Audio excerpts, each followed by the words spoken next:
Today's lecture is going to be about psychodynamic theories, and I love talking about this. I know I say that about everything, but we're going to talk about Sigmund Freud today. A lot of people don't like to talk about him, but I love to talk about him. Now, we're still kind of in nature, and what does that mean? Well, Freud said anatomy is destiny. He says, guys have a penis, girls have a vagina, so they're, radically different. So he's part of that maximalist view, if you remember the first day of lecture. Okay, so we're still in nature here. When I talk about Freud, if you've been in my class, some of this will be a review, but then I'll get to the neo-Freudians who came after Freud. Two basic drives that we have. The first basic drive we have is Eros. Eros is our life drive according to Freud. So life drive, most people identify with Eros. I have a lot of trouble with Eros, but that's what I call joie de vivre, your life energy. So besides that, he also equated this with your libido, your sex drive. Now, some of that's controversial, but he kind of sees this two as being the same, and that's why he calls it Eros, the god of love, Cupid. Okay, so the second drive, which Tim unfortunately identifies with, is Thanatos. Thanatos is your death drive. I'm totally into this. I can't wait till I die. I know people think that's crazy, but I tell it to everybody. Just turn off the lights. I'm tired of thinking. But anyway, this death drive does seem like it would be directed inwards, but this has a lot to do with violence or aggression. Now, you can take the aggression out on yourself. Like, I'm fascinated with cutters, people that cut themselves. But if it's not directed inwards, sometimes that Thanatos gets redirected outwards, and this is where he sees kind of like the two things we got going on in society, sex and violence, Eros and Thanatos. Now, I have this quote I love to show from Carl Jung, because he was a neo-Freudian. He hung out with Freud and came after him, but anyway, he says, the healthy man does not torture others. Generally, it is the tortured who turn into torturers. People that are okay with themselves aren't going around being mean to other people. It's like, I always use John Wayne Gacy as an example. What does that have to do with it? Well, he couldn't deal with his own homosexuality. He was married, he tried to hide it, this, that, and the other. So what was he doing? He was out killing and raping young boys and burying them underneath his house, burying his homosexuality. So he could have taken it out on himself, but what did he do? He tortured other gay people instead of torturing himself. Okay, so one of the ideas I love talking about, I know a lot of people can relate to this one, is Freud's iceberg. It's real easy. It's not controversial. He says our mind is like an iceberg. Now, what's currently in your mind is the conscience. Conscious. I can't even say that right. Okay, so that's what I'm aware of. Whatever's rolling through my head, it's like, so that stream of consciousness, and we kind of identify our mind with this piece right here. That's what I'm thinking. Okay, but he says there's a lot more to your mind that you're not thinking right now. The preconscious is right here underneath the surface. Like if I say, what is your mother's name, or what is 2 plus 2? Those things can float right up to the surface real easy, and I can be conscious of them. So easily accessible material, if I can get my pen on here, is the preconscious. Okay, but I'm not going to talk about those two. Fuck those two. I want to talk about the unconscious. Because he says the majority of our mind is way down here. It's the biggest part of the iceberg. It's what's in control. See, that's like weird because most of us identify with what's in my mind controls me. And he goes, oh no, the majority of your mind controls you without your awareness. Now, what does all that bullshit mean if you haven't had me before? He says one of the things that lives down here are secrets, or primitive drives. I want to talk about both of them here in just a second.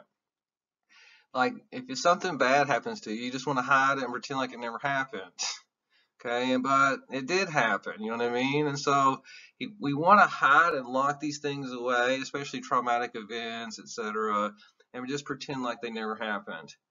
But they did happen, and so the more you try to hide them, and I'm going to use some examples, the more that becomes in control. I've done way too much Molly, and I do mean ecstasy, you know what I mean? So I've just gone down to the iceberg too many times, like I don't care what people see down there. Okay, so let me get all this off here. Sometimes I think of secrets as like beach balls, and if you're in a swimming pool and you try to push a beach ball under the water, you can hide it, but it takes a lot of energy to hide it. You push that thing down there, and it takes a lot of energy, and it keeps popping back up. And so you could say the secret, well, I'm not aware of it, it's not in control, but you're having to push it down so much that all that pushing it down, repression, is what's really driving your behavior. Okay, so let me just give a few examples about this. First thing I wanted to talk about is this primitive drives. Okay, I talked about secrets, but I don't know if y'all know Cat Williams. I love Cat Williams. I wish we were in class because I usually tell this story. It's about this tiger cage out in California. Late one night, I guess it must have been a decade ago, a couple of kids climbed into the tiger cage and the tiger ate both of them. Next day on the news, everybody's like, oh my God, the tiger went crazy. And Cat Williams in his stand routine starts going, what do you mean the tiger went crazy? The newspaper's saying the tiger went crazy. We got to kill the tiger, the tiger, the tiger, the tiger. And it's like, but those people. And this is what Cat Williams says. That tiger didn't go crazy. I tell you what that tiger went. That tiger went tiger. And see, we have these primitive drives. We act like we're kitty cats because we're domesticated human beings, but we're tigers. And so I want to get into this next concept that has to do with our primitive drives, especially this aggression, but it could be sex too, but a lot that has to do with Thanatos. Okay, when Freud talked about our primitive drives, he had a new model. We had the three parts of the mind, that was first, and this is the three parts of the psyche. And so here are our primitive drives. He called it the id, ID, really the ick, but I'm not going to get into that. ID is what your primitive animalistic drives are. Let me get this off of here. That's the tiger, sex and violence. But we can't have a society where everybody's just going around, just doing anything that feels good or, getting real violent with each other. So we have to keep that in control. The tiger, we have to domesticate it into a kitty cat. Okay, so one of the first things he says we have as a part of our psyche is the ego. We develop this as we grow up, and I'll talk about this later. But the ego knows about social consequences. So the tiger might want to steal something because it's hungry, but it's like, oh, there's laws against that, so don't steal it. Or it might want to yell at somebody or do whatever else, but there's social consequences. That's why I believe we have developed all these different laws and rules. Now, you know about the laws and rules, and some people break them, that's why they're in jail, but that keeps most of the tigers in the cage. Now, the other thing that keeps the tiger in the cage, according to Freud, is the superego. This is our knowledge of morality and social moral consequences, sorry. And this is also, keeping the tiger at bay. Because you go, well, I might not get caught, but God might see, Allah might see, there might be karma, there might be some kind of, other consequence just because I don't get caught. And so there's these two different leashes we have on the tiger. But every day, tigers snap those two leashes. Just go watch the news. People go, oh my God, why'd they do it? Because they're a tiger. They went tiger. It doesn't surprise me when people do crazy ass shit because they are a tiger. We try to domesticate people with these two things. Now, if you look at it this way, like I said before, we have all these rules like jail, you know what I mean, all the way back to Hammurabi's code or whatever. We could just get into all these different, ideas about moral law, the Magna Carta, anything. And like here is like, or social law, I should say. And here's where we're keeping people, tigers in cages, based on what the society thinks is right and wrong. Is that always right? No, it's not. Okay, so the second thing is religion in a way keeps the tiger down. I mean, Karl Marx says religion is the sigh of the oppressed creature. It is the opium of the masses. Now, I don't want to go off on this because I teach religion class, but just think about this. What Sigmund Freud said is that God did not create man in his own image. Man created God in his own image. That's why he's white and angry. You know what I mean? Why is he a dude to begin with? And so the idea behind Freud is that, well, if this didn't work, we created religion. Religion is the sigh of the oppressed creature to try to keep the tiger sedated, because if you're not going to, obey the law because you're not scared of jail, are you scared of hell? and maybe you would be. So that we have all these rules, and what the rules do is rules about Thanatos and Eros to keep the tiger at bay.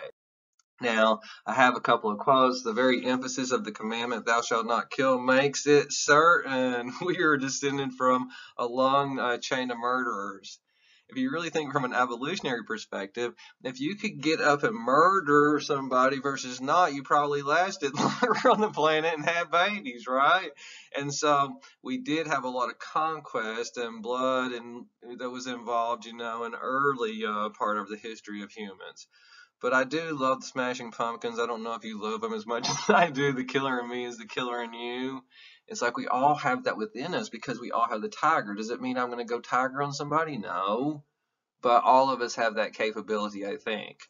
Okay, so Sigmund Freud, one last quote. Here it is. One might compare the relation of the ego to the id like this. You think, well, the ego thinks it's in control. It lives up at the top of the iceberg. The id is way down at the bottom. It's in control.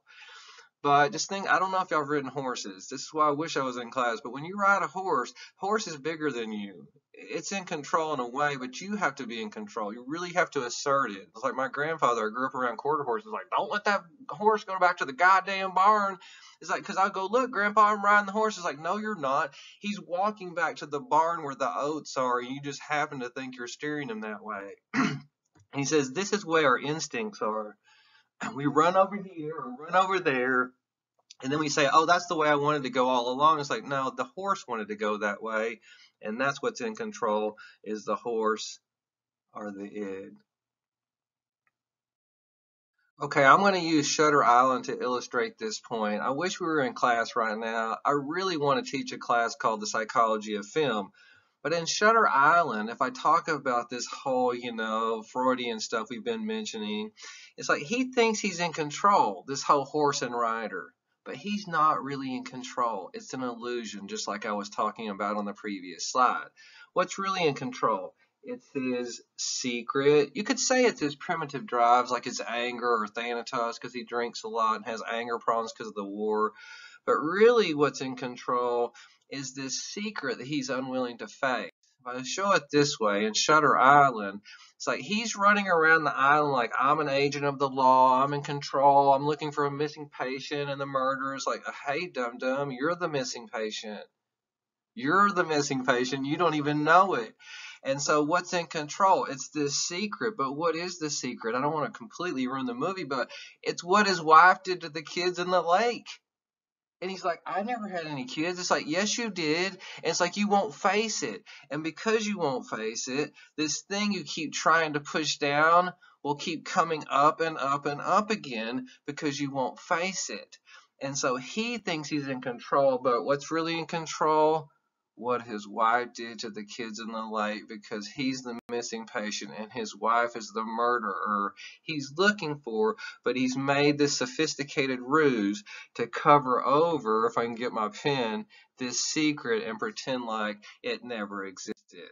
Okay, and so this leads to the next section, which are ego defense mechanisms, because in the movie, every time the secret comes up, like water comes through the screen, and sometimes it's smoke and other things too. I don't want to get into all the different motifs that are going on there, but he's able to try to defend himself. What does he do? Just pretend like it never happened. So that's the first one we're going to get into. But Freud has 6 different ego defense mechanisms, and these are the ways that our conscious mind tries to defend against either secrets or primitive drives that we have that we're unwilling to face. Okay, the first ego defense mechanism is called repression. Now, repression is I just don't think about something. For instance, like if you smoke, you know smoking's bad for you, but what you can do is just like, I'm just not going to think about that. Every time that thought comes up in your head that smoking could kill me, I just won't think about it. And so in this way, I don't have a lot of anxiety all the time. Otherwise, if I thought about that all the time and I'm sitting there smoking and thinking about that, it's going to cause me a lot of anxiety. So the way to deal with anxiety is I'm just not going to think about the fact it's bad for me. Now, a deeper form of repression is called denial. Now, I'm the wrong person to ask because I grew up in a whatever alcoholic family. And it's like things would happen, and then the next day it's like, oh, that didn't happen. It's like, what do you mean it didn't happen? I was right there. You know what I mean? It's like, so this is why I'm crazy about getting gaslighted. But one of my favorite quotes, and this denial is exactly what Leonardo DiCaprio is doing in Shutter Island. He's just pretending like he never had a wife or kids or anything. It's like so far out of his mind, it's not repression. And so sometimes people don't want to hear the truth because they don't want their illusion destroyed. That's exactly in Leonardo. It's like, okay, I'm just going to pretend like it never happened. That's like my mother. It just never happened. It's like, what do you mean it never happened, Mom? I was right there. But that's a way that people can deal with these anxiety-provoking things that are down in the bottom of the iceberg. Okay, number 2 is called rationalization. Usually I ask people in class, if you rationalize something, what does that mean? And they go, you make an excuse, you justify it. So we're tigers. We're gonna go tiger sometimes, but we just justify it. It's like, well, that guy cut me off in traffic, so I had to flip in the bird, or I had to go punch that guy out because he was hitting on my girlfriend, or whatever it is. You make an excuse, but it's like, in the long run, you got idinal. When I say idinal, I mean I-D-I-N-A-L. I make up this word, but of the id, of the animal. I got all animalistic and yell and screamed at people, and usually later on I'll feel real guilty and go, yeah, but they were being a dick and this, that, and the other. It's like, come on, Tim, you're just making an excuse. Okay. Number 3 is one of my favorite ones, displacement. I call it misplacement. If I can do this right here. Misplacement. And what I would call it misplacement, because sometimes we take out our, especially anger, on innocent victims. And why do I have a goat on here? Well, we do have this term scapegoating. Why is it scapegoating? Well, it really goes back to the Hebrew tradition, the Old Covenant. I don't want to go into my religion class right now, but in the Old Covenant, if you had sins and stuff like that, you went and got your best lamb or your best goat, and you went to the temple and you gave it to the priest to be sacrificed. And so you put all your sins upon the innocent, and then it was sacrificed. Okay, I don't want to start crying right now, but this is why I love Jesus. You know what I mean? So you might not love Jesus, but whenever Jesus came on the scene, there was the new covenant. And people said, behold the Lamb of God. And we go, oh, how sweet, the Lamb of God. It's like, no, you know what you do to lambs? You slaughter their fucking ass. And so as soon as he shows up onto the scene and people are going, behold the Lamb of God, it's like, here's the sacrificial lamb. And so what did we do? Put all the sins of the whole fucking world on him and take the sacrifice. But at the very end, when he died, if you believe in this kind of shit, he says, it is finished. Why does he say it is finished? Because I'm the last lamb. You don't have to roll up to the temple and try to earn God's love by killing lambs and goats anymore, because I did it all. Okay, enough about that. What does this really mean? Aggression might be taken out on people that have no connection to what's really causing the anger. Like a dad might have a really rough day at work and come home and scream at his kids. They might not have been doing anything, but the aggression is misplaced or displaced from the boss, let's say he's mad at, onto the kids. I hope I made sense right there. Number 4 is called reaction formation. And what does that mean? Well, to me, I call it being phony. A lot of times the id is going to tell us to do things that are really bad. Just think if you work in customer service and one of your customers is really rude to you. You want to tell them to go fuck off, but it's like you do the opposite. It's like, how can I help you with that, ma'am? And so you put on a happy face when you're really angry. So I call it overcompensating. And so I could get into this in a lot of detail in this class for sure, because I talk about 2 different kinds of guys. Guys that are overly butch. It's like, why are you trying to be so butch? I mean, we all have butch and femme to us. And so anytime any femme comes up in them, they overly butch it to, cover up. I don't have any femininity to me. It's like, yeah, you do. I'm sorry, you just do. The other guy I have a problem with is overly femme dude.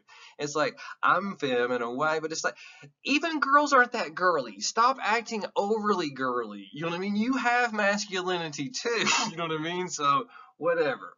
My simple example of reaction formation is this. Let's just say that there's somebody at the office that you really don't like, but every day you're real sweet and nice and go out of your way to be polite to them.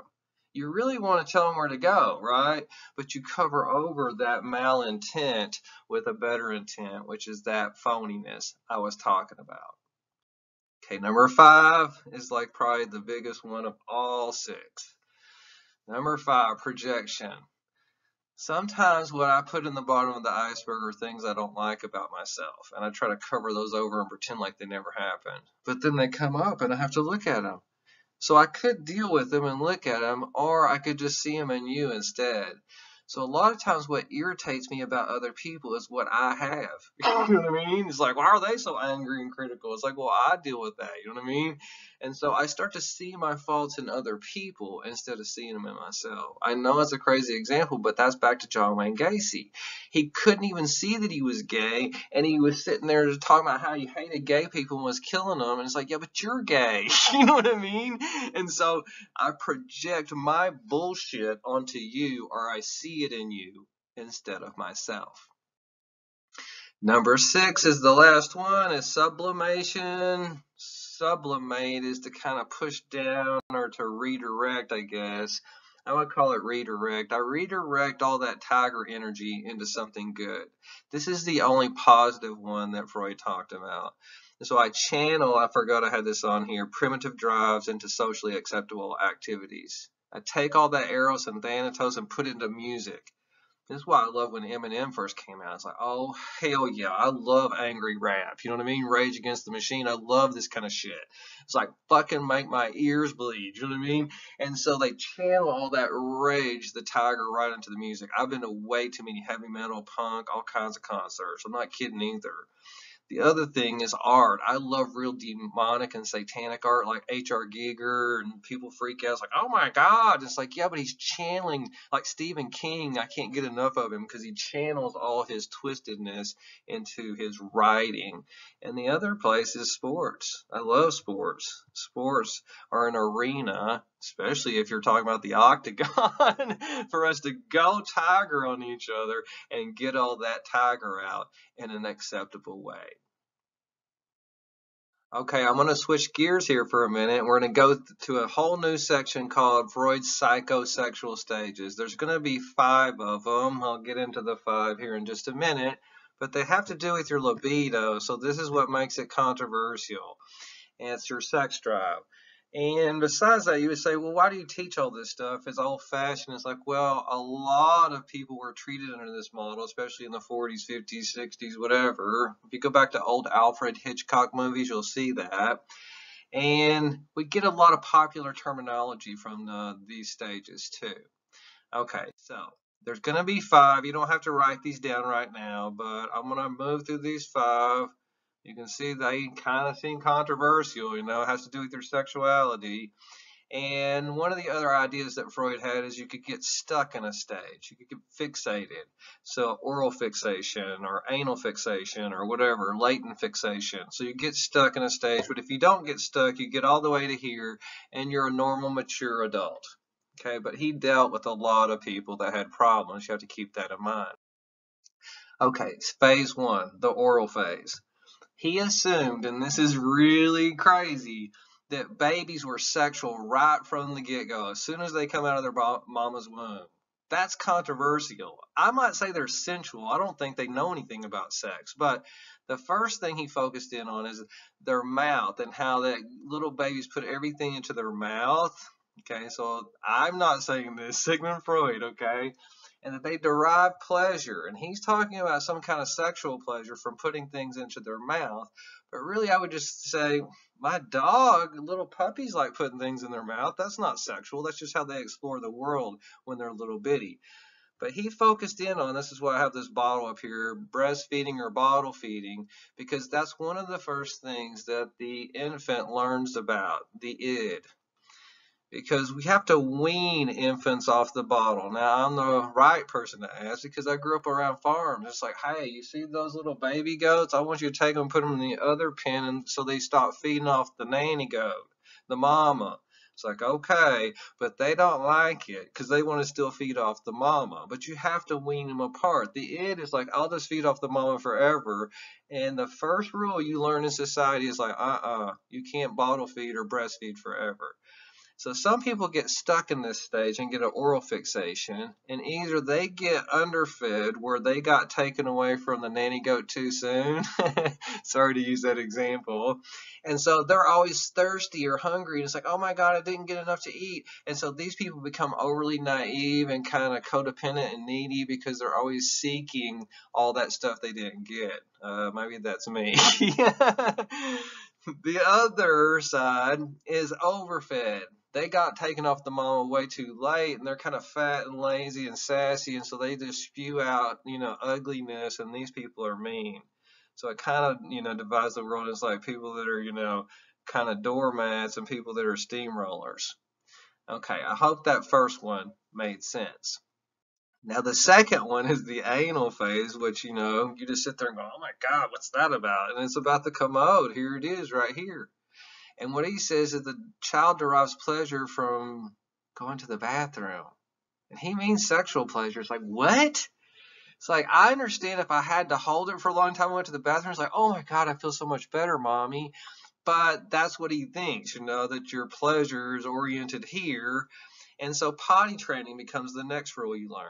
Okay, so you just can't go to the bathroom everywhere. Think about a puppy. What is the first rule? It's like, okay, you can't feed on the mama forever, otherwise I can't take you home. You haven't been weaned. What's the second rule? Don't use the bathroom on my carpet.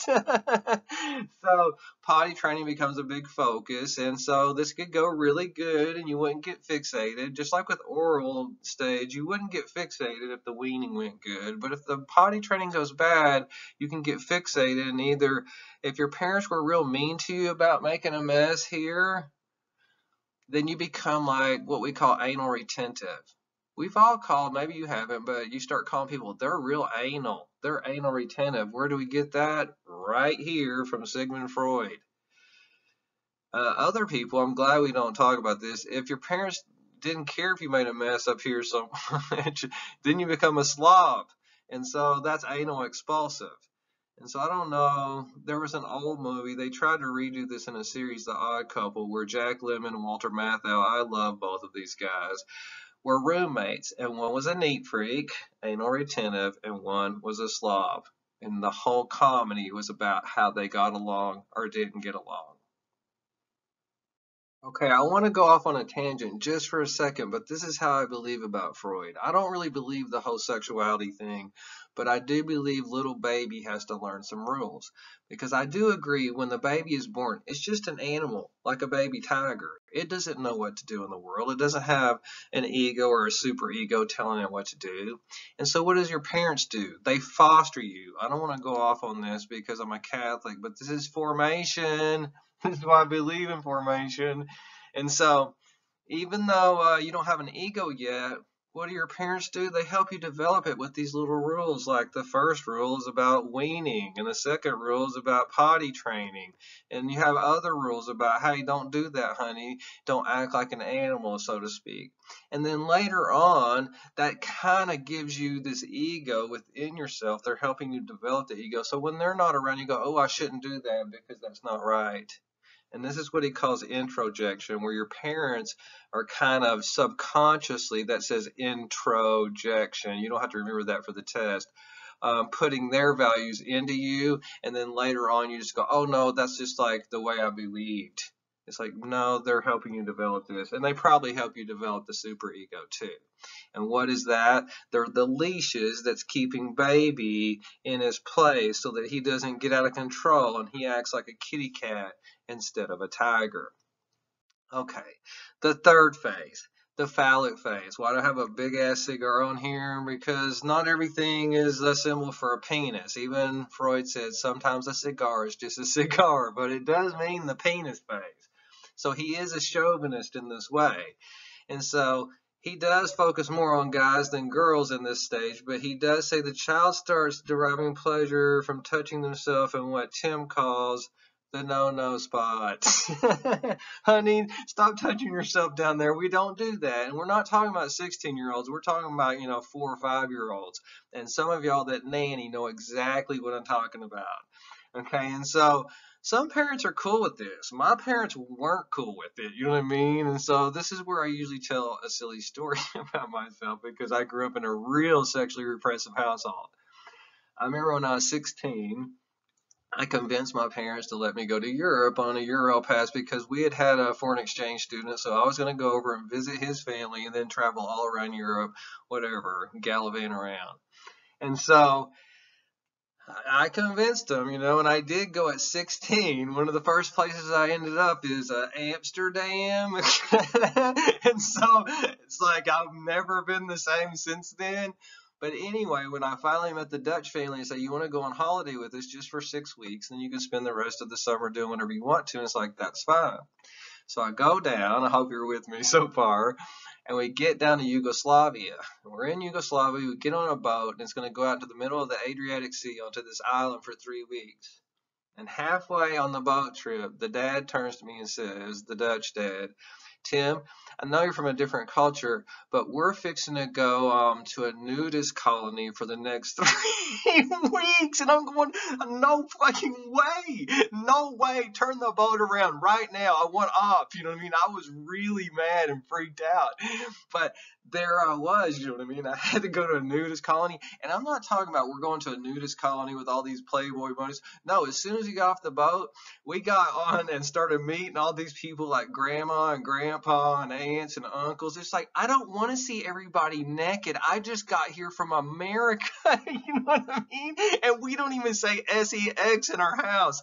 So enough of the silliness. Now, what I'm going to do is try to recant this story because for some reason, Freud was fascinated by the story of Oedipus Rex. I don't know if you just heard about it, but I'm going to try to give you the Cliff Notes version. Okay, so here's Oedipus talking to the oracle at Delphi. So before he was born, actually, his parents, Jocasta, let me see if I can remember his father's name, and Laius, I think that's how you spell it. They went to the oracle at Delphi and they asked, what is the destiny of our unborn child, Oedipus? And they said, he will grow up to kill you, Laius. And he's like, oh shit, I don't want that. And so what he does as soon as Oedipus is born is he gives him to one of his servants and said, go out to the desert and sacrifice his baby. And I might get this part wrong, but whatever. Something like that. The servant's like, I can't be a baby killer. So the servant gives it to a servant that gives it to a neighboring king. And so the neighboring king raises Oedipus. If y'all are still with me so far, let me erase some of this stuff. Raises Oedipus as his own. And then Oedipus, when he's a certain age, goes to the oracle at Delphi and says, what is my destiny? To kill your father. Well, he doesn't know any difference because he doesn't know that's his stepfather. He thinks he's his real father, so he runs away from home. I hope you're still with me. Okay, so I had to take a break there for a minute. It's a long story. So here's what happens. It's like as he runs away from home, he gets into it with this guy on the road and kills him. And it just so happens to be Laius, his genetic father. He fulfills that part of the destiny. There's another part of the destiny, though, he doesn't know about. As he goes away, he comes into, I think it's Thebes, where Laius was the king. And they say we don't have a king anymore because he was killed. And so whoever solves the riddle of the Sphinx will become the new king. And he solves it and he becomes the new king, taking his father's place as the rightful heir in a way. The other thing that's weird is he marries the queen that's there, which is Jocasta, his mama. Oh, gross. But he doesn't know it's his mom and has like brothers and sisters and kids by her. So the kids are both his brothers and sisters and his children in a way. It's like weird. Okay, and we're going to get back to this part later on. And so why does he talk about this whole story? Because it relates to two things, Eros and Thanatos. Eros, sexual attraction, Thanatos, killing. So what he says, he develops this Oedipal complex, and he says at a certain point, what the child does is he directs Eros towards the mother. He has this sexual attraction towards the mother, and Thanatos towards the dad, if I can draw right over here. Thanatos. He wants to kill the dad and take his place as the rightful heir, just like Oedipus did. Now, I'm all down with maybe killing daddy, but like having sex with the mama, that seems gross. I don't know. You know what I mean? That just seems weird. But this is his whole idea. My take on the Oedipal complex is this. The child has been having, if I can erase some of this crap off of here, all of mommy's attention. Now that the child becomes more independent, the dad says, okay, I've been sitting on the sidelines because you took a lot of time, and rightfully so, to raise up to this point, but now we got to share mommy, not sexually, but time-wise. And the kid is going, this is my mommy, and the dad is like, well, it's my wife in a way too, and it's more of a conflict about time than sexuality. Okay, if it hasn't got weird enough for you yet, it's fixing to get really trippy because this is what he says. These little boys have this scheme where they want to be with the mama and take the daddy's place and kind of get rid of him or kill him. It's like, okay, whatever. And then it dawns on them at some point. It's like, well, what if dad figures out what I'm doing? He might sneak in my room one night with a knife and cut off my penis. Oh my God, I've got to stop doing this. I'm going to end the whole competition. I'm going to be friends with dad so that he doesn't get mad at me and do this. And then I'm going to kind of not like mama so much. Okay, first of all, I've done lots of LSD, and that's the weirdest thing I've ever heard. Number two is like, I'm a guy, I don't remember this ever happening to me. Okay, so anyway, this is what ends the competition for boys. Now let's switch to girls. For girls, he uses Electra. Why? Because Electra did kill her mama in retribution for her dad being killed. But anyway, the idea is the Electra complex. Girls want to kill the daddy and kill the mama and sexually be with the daddy. If I got that right, yes. Okay, be with the daddy and kill the mama. Okay, so I don't know if you've ever seen this horror movie, Orphan, but it's kind of about that. She's really not a little girl because she has some kind of disorder, but she moves in as an orphan, and then she will like kill the mamas and try to be with the daddies. Okay, so Freud, here's where he's real chauvinistic, says, well, like since women have a vagina and not a penis, it's like that's like they'll always they don't have anything to lose like guys do. So they never really get out of the Electra complex, and they always have this kind of penis envy, this longing for this thing that they never had. And it's like, okay, dude, whatever. You know what I mean? That's very weird too. Okay, so now guys especially go into the latent phase, which is phase number 4, if y'all are still with me. Latency means hidden, just like latent homosexuality with John Wayne Gacy means he was hiding his homosexuality. So here, latency means I'm hiding my sexuality so that, oh yeah, dad won't think that I'm trying to get with mama and I'm just going to be asexual. And people can get stuck in this stage. Frigid, right? That was the old term for it. So I repress my sexual desires, but maybe like I channel that into sports or other activities that are appropriate. Now, here's where I start identification with the same-sex parent. And Freud, I'm going to talk about this third one just for a second. Okay, so boys should identify with their fathers and girls with their mothers, and so they start to learn what do boys do and what do girls do, and I want to separate myself from the other gender, and we are in a gender class, so I'll get back into this because the very next lectures are going to be on gender identity, and think about transgender, genderqueer, all these different things I love talking about that I can't talk about right now because I don't want to let that cat out of the bag. Okay, the very last stage, number 5, and then we're done with the psychosexual stages. It's the genital phase. And so now you come out of hiding. When you come out of hiding, this is your puberty, is your burgeoning sexuality, for lack of a better expression. And as it's coming into bloom, then you start to shift your desires to not your mama or your daddy, but people that are like your mama or daddy. Okay, and from a Freudian view, yeah, that's kind of displacement in a weird way. You want to be with mama, but you pick somebody that's like mama and be with her instead, a substitute or a surrogate. Okay, I don't want to get into that in a lot of detail, but if we were in class, we could talk about that particular idea. I hope I did a good job on those 5. If you have any questions on those 5, please email me or give me a call. Okay, this is the part of the lecture that's new and I really want to talk about. These are the neo-Freudians. What does that mean? These are people that kind of grew up in Freud's traditions, but then developed their own theories in response to what he was saying. A lot of times it was, to refute what he was saying, and other times to kind of augment it. Now, there's a lot of other neo-Freudians out there like Adler and Eric Erikson, all these kinds of people, but I want to focus just on these 3 because they specifically relate to gender. Okay, Karen Horny is the first one. And Karen Horny, I love that her name is Horny and she studies sex, but anyway, she was one of the first German women to attend medical school. I'm not going to ask you that on the test, but think about it. In the early 1900s, women didn't even go to school, much less medical school, you know what I mean? To get degrees and things like this. And she was a neo-Freudian and she challenges theories. Well, I mean, think about it. She's a woman. This whole thing that, he has this quote about how the clitoris is an atrophied penis and it's always like going to be inferior to the man's genitals. And she's like, okay, enough about all this bullshit. And so she has a couple of different refutations I'm going to talk about. First one, this whole thing about penis envy, that we have a longing to have a penis, and because men have a penis, they're superior to the, vagina.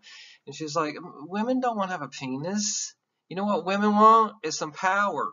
And that all these phallic symbols and towers that men build is just like, further perpetuates that men are above women in a patriarchal, not a matriarchal or egalitarian state of affairs. And so she goes off, which I don't agree with, on this thing called womb envy. It's like, oh, what we really envy as men is a woman's ability to reproduce. I've never talked to a single man that wanted to have a period or have a baby. Ever. You know what I mean? Maybe I'm just like a weirdo, but she said, I just don't know why it has to be envy either way. It's kind of like racism. We talked about that earlier in the class. Men must see women as inferior. Why? Because women are really I kind of agree with this, the most beautiful creatures that create life. I don't want to go on Virgin Mary, but whatever. Mother Mary, pray for us. So, 2 other things he refuted. Sometimes women get real butch. I mean, I love butch women. And he goes, oh, these women just want to really be men. And a lot of people think, oh, that's a lesbian. It's like, no, it's not. I'll take you to some lesbian bars and show you some knockouts. And you're going, oh, that girl too, right? So butchness doesn't always equate with sexuality. But this is where he really started saying, these women really want to have a penis in which they, had a penis. And it's all about penis envy. And she goes, no, they just want the power. I mean, even if they act like a man, they just want to have the power that says, I don't know. If I was a girl, I would be getting real fucking mad. You know what I mean? So masochism is another thing that was really controversial that Freud talked about. I mean, if you're into S&M, that's your own personal thing. You know what I mean? But he just said women in general are masochists because of, the period and the childbirth and all these different painful experiences that are associated with their vagina, that somehow they like pain associated with sex. And it's like, well, maybe some girls do, but some girls don't. You know what I mean? And she goes, yeah, this is a dumb thing too. So she was saying both of these things, really don't have any merit. It really, has to do with the subjugation of women within our society. The second neo-Freudian I'm going to talk about is named Nancy Chodaro, and she talked about the fact that mothers spend a lot more time with kids than fathers. It's not always true, but for the most part. And now this is great for girls, she argued, because girls are learning how to be women. That whole identification, because she's focused on that latency phase. But for boys, it's like, I shouldn't be modeling my mother. I should be modeling my father, but he's not around, and here's mom around. And she's taking care of me all the time. I hope y'all are with me. And so what she says is that girls have an easier time in identification than boys. I don't know if I believe this, but this is what she says, because they're able to model mom, and a lot of times dad's not around to be modeled. Okay, so she argues two different things, is that boys have to reject femininity. They have to push themselves away from their mom and their sisters and stuff like that. I can't be like them. Whatever I'm supposed to model, it's not that thing right there. And one of the things I can do to push myself away from femininity is to belittle women, make fun of them, like girls are this or girls are that, and also see them as inferior. I'm better than girls.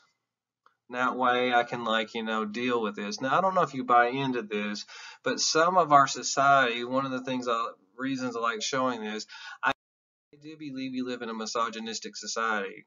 Men's is bad, GYN, women, hatred of women.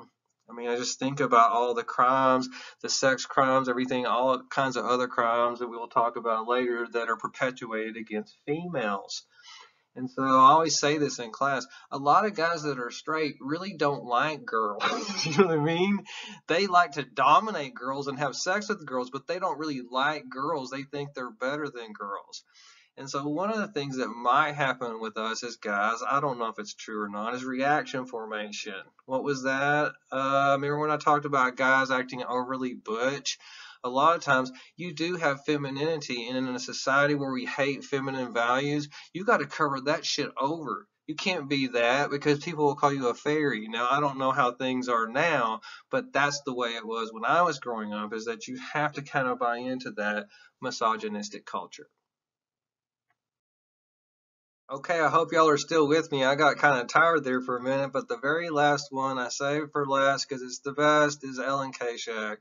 And Ellen Kashak focused on the fact that Freud's Oedipal stage did not really address the psychosexual development of women. He has this whole thing where the Electra complex is not exactly like the Oedipal complex, and that women have penis envy, but they don't have anything to lose like castration anxiety that would push them out of latency, so they always have these weird daddy issues. And it's like, okay, I'm a girl, and come on, that's enough of that already. Okay, so she focuses in, I don't know why they keep going back to these tales, but goes back to Oedipus and says there's another character we didn't focus on, and her name is Antigone. And so when Oedipus had found out what he had done, slept with his mama, and all these kids he had were actually his brothers and sisters and his kids, he jabbed both of his eyes out. And it's like, oh my God. And so this girl, his daughter slash sister, Antigone, was his caretaker for the rest of his life. And the implication, you don't have to write all this down, is that he owned her. And a lot of fathers tend to have that idea of owning daughters and this, that, and the other, or owning women. And this ownership of women is what I wanted to focus in on in Antigone. Okay. And so she has this little chart, and hopefully you can see it good. And on this chart, men can either be unresolved or resolved, and the same thing for women. An unresolved man is Oedipus, the mad tyrant. He's patriarchal, don't fuck with me. Women are just there to give me what I want. It's all about me and my orgasm. I don't care if she gets what she wants. It's really like all self-centered and very narcissistic and whatever, king-like.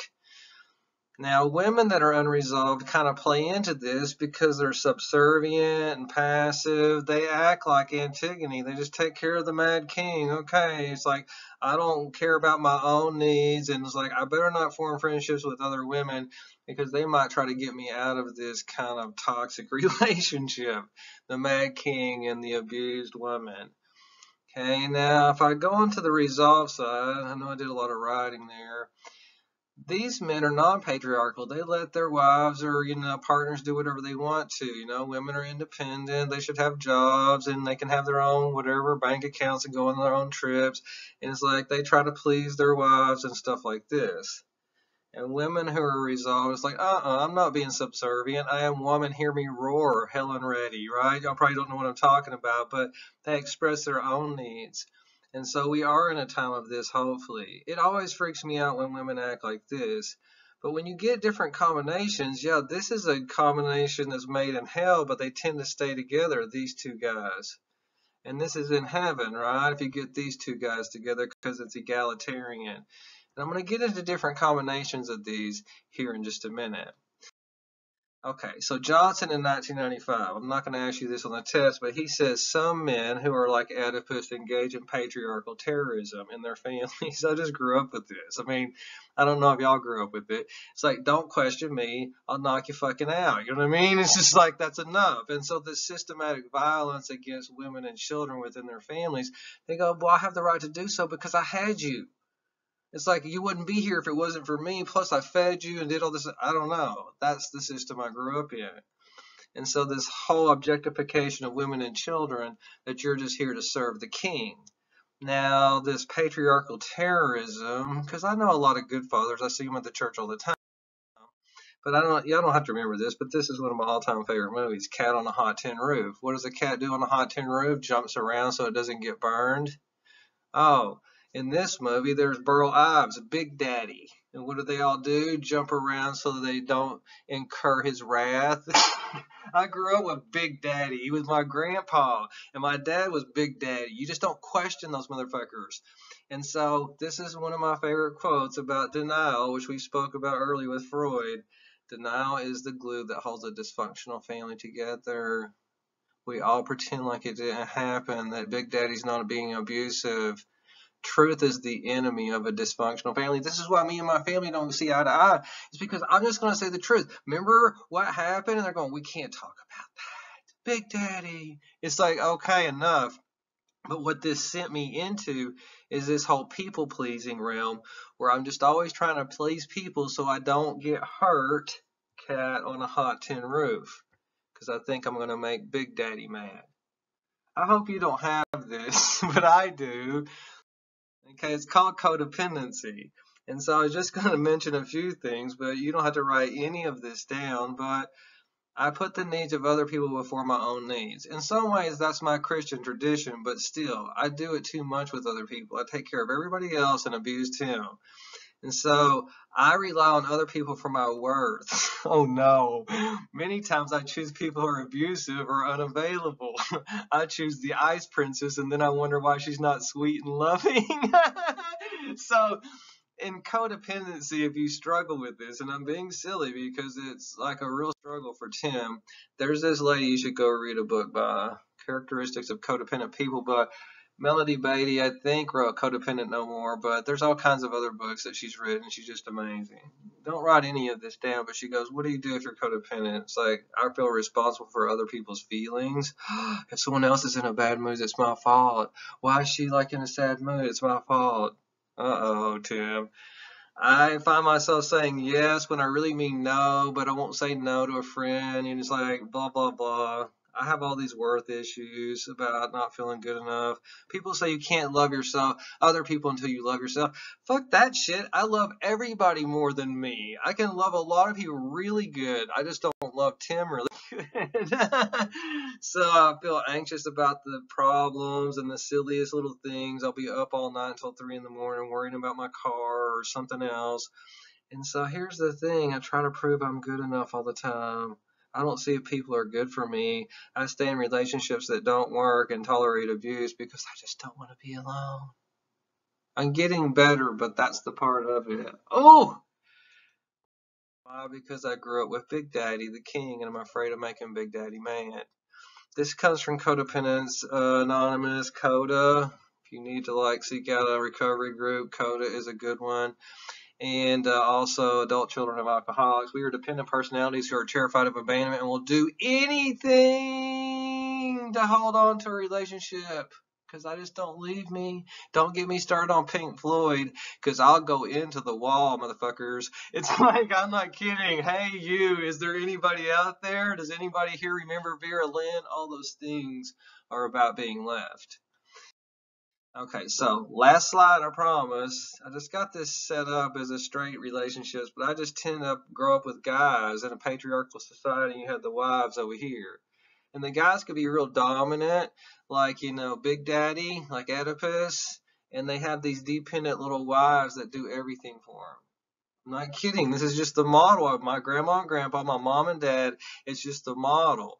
And so you have this addict. It doesn't have to be a physical drug addict or alcoholic, but they're abusive, and you have the victim. You know what I mean? You have this perfect, whatever, unhealthy relationship.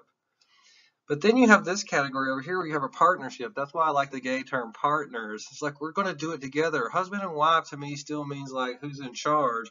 Partnership is like, oh no, we're doing that shit together. And then you got these mismatches. If you get an independent woman with a dominant guy, she's going to be like, fuck you. What did you say? You know what I mean? And if you get a real egalitarian man with a woman that's trying to be like, okay, whatever you say, I don't know. It's like, come on, just tell me what you like. And so that probably won't work either. I hope you enjoyed today's lecture. I'll see y'all next time.